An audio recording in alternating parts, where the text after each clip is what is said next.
త్వరలో పవన్ కళ్యాణ్ సోదరుడు నాగబాబు చంద్రబాబు కేబినెట్ లోకి చేరనున్నారు. ఈ విషయాన్ని స్వయంగా చంద్రబాబు తెలిపారు. నాగబాబు కేబినెట్ లోకి ఎంట్రీ వెనుక పెద్ద ప్లాన్ ఉన్నట్టు తెలుస్తోంది. రాజ్యసభ ఎంపీగా పంపేందుకు అవకాశం ఉన్నా ఆయన్ను రాష్ట్రానికే పరిమితం చేశారు. దీనికి వెనుక పవన్ కళ్యాణ్ వేసిన ప్లాన్ ఏంటి? నాగబాబు ఎంట్రీతో రాష్ట్రంలో జనసేన బలపడడం గ్యారంటీ అంటున్నారు రాజకీయ విశ్లేషకులు.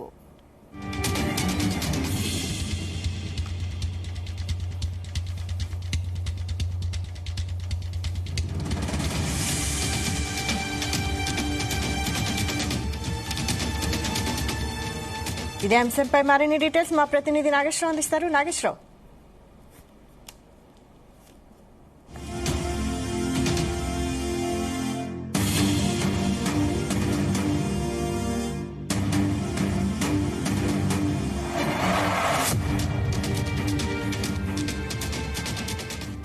ఇక అతి త్వరలో పవన్ కళ్యాణ్ సోదరుడు నాగబాబు చంద్రబాబు కేబినెట్ లోకి చేరనున్నారు. ఈ విషయాన్ని స్వయంగా చంద్రబాబు తెలిపారు.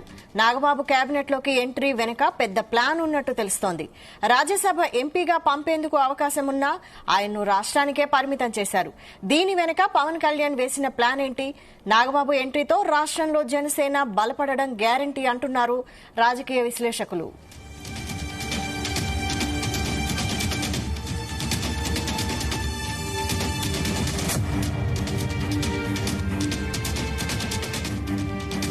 ఇదే అంశంపై మరిన్ని డీటెయిల్స్ మా ప్రతినిధి నాగేశ్వరరావు అందిస్తారు. Nageswara Rao, Vaishali, good morning. ఆంధ్రప్రదేశ్ రాష్ట్రంలో జనసేన పార్టీకి సంబంధించి కీలక పరిణామం చోటు చేసుకుంటుంది.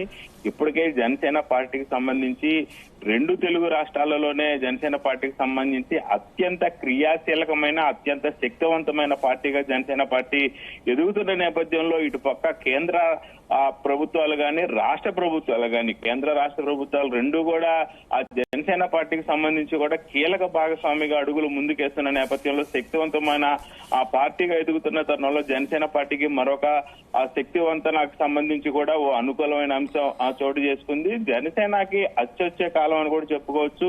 ఎవరైతే జనసేన పార్టీ ప్రధాన కార్యదర్శిగా ఉన్నారో అలాగే పవన్ కళ్యాణ్ సోదరుడు నాగబాబుకు సంబంధించి అత్యంత కీలక పరిణామం అయితే చోటు చేసుకోబోతున్నట్లు కూడా మనకు తెలుస్తా ఉంది.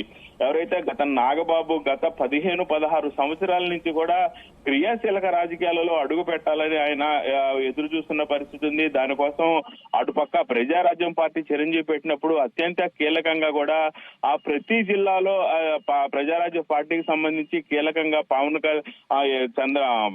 మెగాస్టార్ చిరంజీవికి సంబంధించిన అభిమానులు గాని పవన్ కళ్యాణ్ కి సంబంధించిన అభిమానులతో గాని కీలక సమావేశాలు ఏర్పాటు చేస్తా వాళ్ళకి బాధ్యతలు ఇస్తా వారిని ప్రజారాజ్యం వైపు తిప్పటంలో కూడా నాగబాబు అత్యంత కీలకంగా క్రియాశీలకంగా పనిచేశారని చెప్పుకోవచ్చు. అలాగే ఏదైతే జనసేన పార్టీ స్థాపించిన రోజు నుంచి కూడా ఆ నాగబాబు మొదట్లో కొంత మేరకు దూరంగా ఉండి పనులు చేస్తున్నప్పటికీ కూడా ఆ తర్వాత అత్యంత క్రియాశీలకంగా పార్టీలో ప్రతి జిల్లాకు సంబంధించి క్రియాశీలక వ్యక్తులను కలవటం క్రియాశీలకంగా మెదులుకొనటం ఇటుపక్క ఆర్ఎస్ఎస్ తో కూడా కీలక సంబంధాలు మెయింటైన్ చేయడంలో గానీ నాగబాబు అత్యంత క్రియాశీలకంగా ఎదిగారు. ఆయన క్రియాశీలక సభ్యులు కూడా అయ్యారని చెప్పుకోవచ్చు. అయితే ఈ నేపథ్యంలోనే కొంత మేరకు ఆర్ఎస్ఎస్ కింద నడుస్తున్న ఏబీవీపీ విద్యార్థులతో కూడా ఇంటరాక్ట్ అయ్యాడు. ఏబీవీపీ విద్యార్థులకు సంబంధించి కూడా ఆయన కొంత కార్యక్రమాలు చేసిన పరిస్థితి ఉంది. మొత్తానికైతే నాగబాబు గత 15-16 సంవత్సరాల నుంచి కూడా తాను ఎప్పుడు రాజకీయాల్లోకి క్రియాశీలకంగా దిగాలి అన్న దాని మీద ఆతృతగా ఆశగా ఎదురు చూస్తున్న పరిస్థితి ఉంది. ఈ నేపథ్యంలోనే నాగబాబుకు సంబంధించి కూడా ఒక కీలక పరిణామం అయితే చోటు చేసుకున్న పరిస్థితి ఉంది. ఏదైతే నాగబాబుకు సంబంధించి ఎమ్మెల్సీ పదవి ఇవ్వబోతున్నట్టు కూడా చంద్రబాబు నాయుడు స్వయంగా తెలిపారు. చంద్రబాబు నాయుడు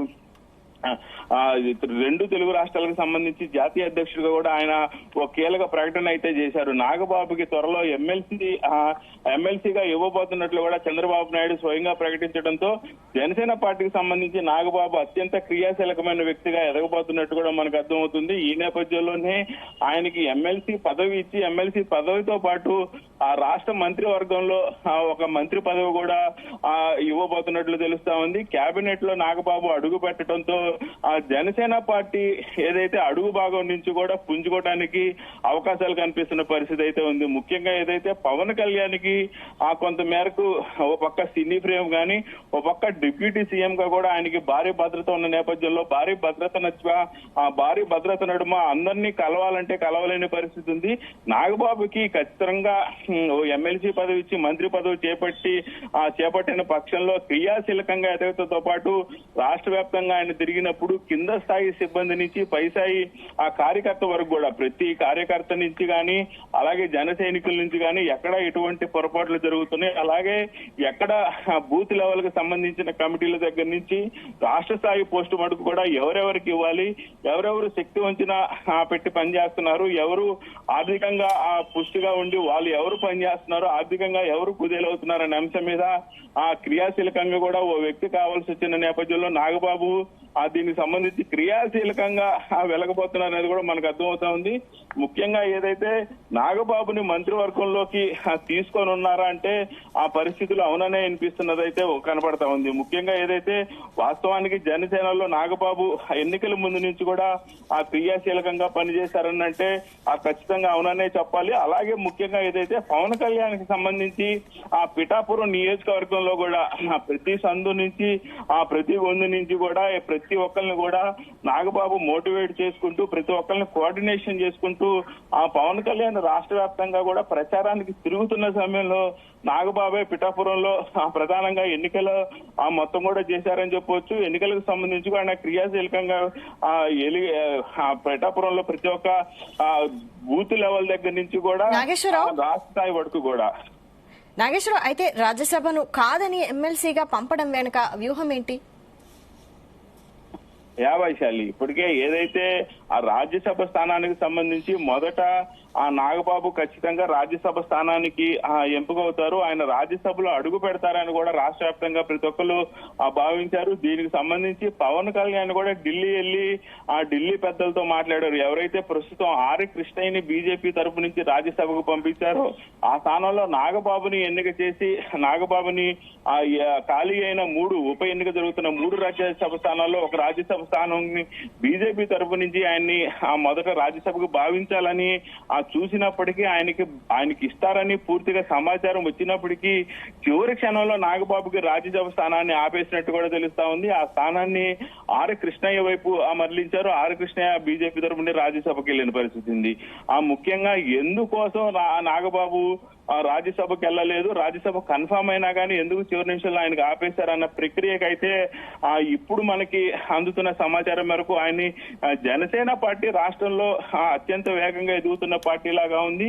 ఏదైతే మనం చూస్తా ఉన్నాము గత కొద్ది రోజులుగా కూడా గుంటూరు జిల్లా నుంచి అనంతపురం వరకు, అనంతపురం నుంచి శ్రీకాకుళం వరకు కూడా క్రియాశీలకంగా గత వైసీపీ పార్టీలో వెలిగిన వాళ్ళందరూ కూడా మాజీ ఎమ్మెల్యేలు, మాజీ ఎంపీలు, మాజీ మంత్రులు అందరూ కూడా టీడీపీ పార్టీని కాదంటూ కూడా జనసేన పార్టీలోకి చేరుతున్న పరిస్థితి ఉంది.